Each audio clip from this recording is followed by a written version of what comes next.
বাংলাদেশের বিদ্যমান পরিস্থিতি দ্রুত আন্তর্জাতিক সম্প্রদায়ের কাছে তুলে দেওয়া হচ্ছে অথবা তারা দৃষ্টি রাখছেন। তার প্রেক্ষিতে একটি খবর হচ্ছে, বাংলাদেশের পরিস্থিতি নিয়ে ব্রিটিশ পার্লামেন্টারি গ্রুপের উদ্বেগ, ইসলামী উগ্রবাদ, রাজনৈতিক অস্থিরতার বিষয়ে সতর্কতা।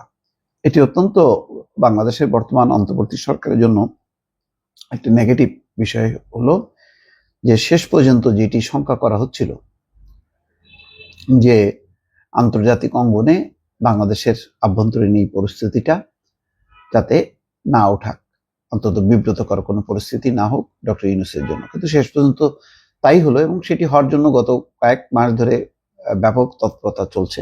এ ব্যাপারে কোনো সন্দেহ নেই। ভারত মুখী আছে, দফায় দফায় তারা তাদের কূটনৈতিক চেইনে যতগুলো দেশ আছে সবগুলোতেই নেগেটিভ চিত্র দেওয়ার চেষ্টা চলছে যে বাংলাদেশে একটি অস্থিরতা, বাংলাদেশে সংখ্যালঘুদের কোনো নিরাপত্তা নেই। আর সংখ্যালঘু সম্প্রদায়ের নিরাপত্তা নিয়ে যেহেতু পশ্চিমা দেশগুলো উদ্বেগ থাকে, এখন এটা আস্তে আস্তে করে ঢোক গেলাচ্ছে নরেন্দ্র মোদী সরকার। যুক্তরাজ্যের সংসদ দ্য হাউস অব কমন্সের একটি বহুদলীয় group, all party parliamentary group for the Commonwealth Bangladesh নিয়ে একটি প্রতিবেদন তৈরি করেছে। প্রতিবেদনে বাংলাদেশের বর্তমান পরিস্থিতি নিয়ে উদ্বেগ প্রকাশ করেছে এপিপিজি। প্রকাশিত ওই প্রতিবেদনটি ব্রিটিশ পররাষ্ট্রমন্ত্রী ডেভিড ল্যামিকে পাঠানো হয়েছে। সোমবার যুক্তরাজ্য ভিত্তিক সংবাদ মাধ্যম ইন্ডিপেন্ডেন্টের এক প্রতিবেদনে এপিপিজির ওই প্রতিবেদনের ব্যাপারে বলা হয়েছে। প্রতিবেদনে বলা হচ্ছে, সহিংসতা ও অস্থিরতার পরও শেখ হাসিনা সরকারের পতন অনেকের জন্য আনন্দ এবং আশার বাণী নিয়ে এসেছিল।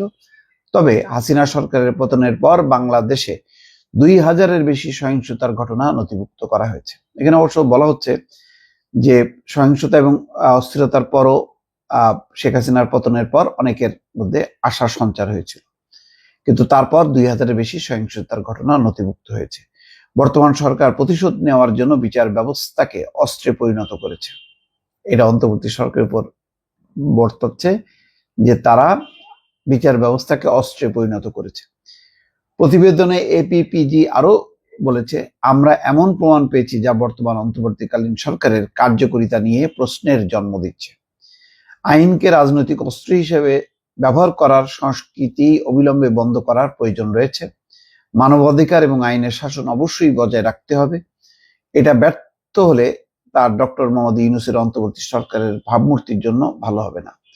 প্রতিবেদনে হত্যা মামলার বিশ্বাসযোগ্যতা নিয়ে প্রশ্ন, নিরাপত্তা পরিস্থিতি, সংখ্যালঘুদের উপর নির্যাতন, আইনের শাসনের অভাব, ইসলামী উগ্রবাদীদের উত্থান সহ নানা বিষয়ের কথা এখানে উল্লেখ করা হয়েছে। হত্যা মামলার বিশ্বাসযোগ্যতা নিয়ে প্রশ্ন তোলা হয়েছে, নিরাপত্তা পরিস্থিতি কথা বলা হচ্ছে, সংখ্যালঘুদের উপর নির্যাতনের কথা আনা হচ্ছে, আইনের শাসনের অভাব সেই কথাও বলা হচ্ছে, ইসলামী উগ্রবাদীদের উত্থান সে কথাটিও বলা হচ্ছে। যাই হোক, সব মিলিয়ে যেই আন্তর্জাতিক অঙ্গনে এই প্রথম একটা পশ্চিমা দেশ যারা আগে শেখ হাসিনার শাসন আমলের বিভিন্ন দিক নিয়ে সমালোচনা করত, প্রতিবেদন দিত, এখন তারা অন্তর্বর্তী সরকারের কার্যক্রম নিয়ে বা পরিস্থিতি নিয়ে, বাংলাদেশের পরিস্থিতি নিয়ে উদ্বেগ জানাচ্ছে, যেটি বাংলাদেশের জন্য অবশ্যই আন্তর্জাতিক অঙ্গনে একটি ভালো কোনো দৃষ্টান্ত স্থাপিত হলো না। দর্শক ভালো থাকবেন, আল্লাহ হাফেজ।